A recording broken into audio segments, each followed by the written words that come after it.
The collaborator profile.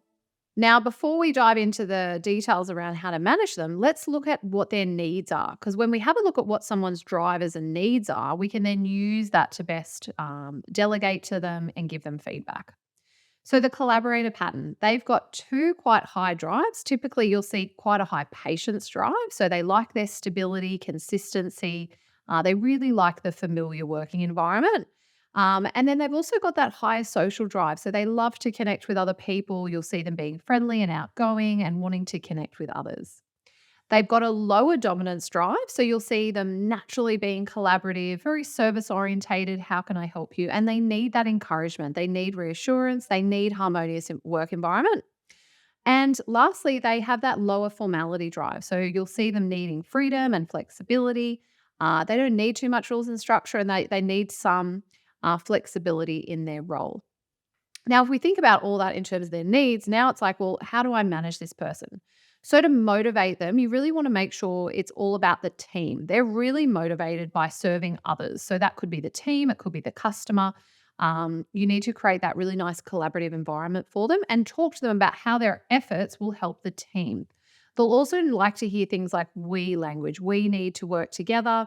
But make sure, even though they like that we language, is that when you're delegating, it's like, here's what I need you to do in the team. So make sure you're still being able to be clear with them.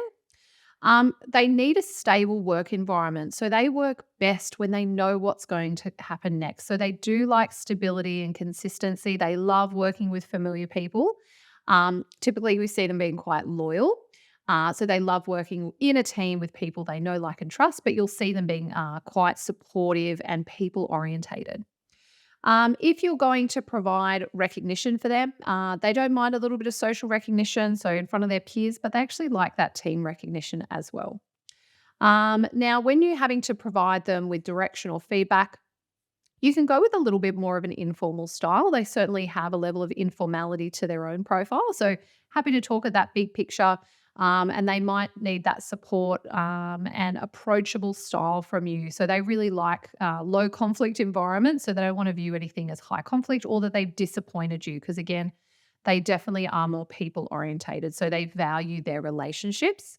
So if you're giving them feedback, just be aware they'll be a bit more sensitive for criticism around relationships, like upsetting a customer or a peer member. That will upset them because they value their relationships. And again, appeal to their social nature and how their work will impact others. They definitely are there to serve and to listen. They're great strengths, and we need to tap into that. Don't delegate work that's highly precise. They definitely like to be a little bit more free. Yes, I need to know what the rules are, but they like to work quite freely within that box. So you need to give them some opportunity to make exceptions. Like, okay, yep, I know it's normally 6 weeks, but actually we can move that around. They need to have a little bit of flexibility, especially if they're dealing with customers or internal stakeholders. But do delegate work that is, one, it's familiar, and also is collaborative. If you've got to delegate them work which is new and unknown, really talk to them about why and the connection to the value around the team.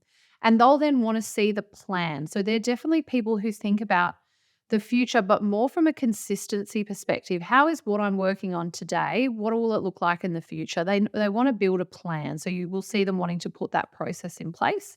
And you can lean on them to create those next steps and to come back to you with a plan because they're really great at change implementation. Now, if you're coaching them, again, look at the fact that they don't want too much conflict. So again, it's all that really supportive management style. Potentially you'll need to create awareness around their easygoing nature and how at times they might need to up their formality, just depending on the nature of their role, or maybe act with more urgency. So they're naturally quite responsive, very comfortable dealing with things as they come in. If you need them to be more initiating, you might need to be supporting them with that. And also a challenge for them will be having difficult conversations, could be with customers or stakeholders.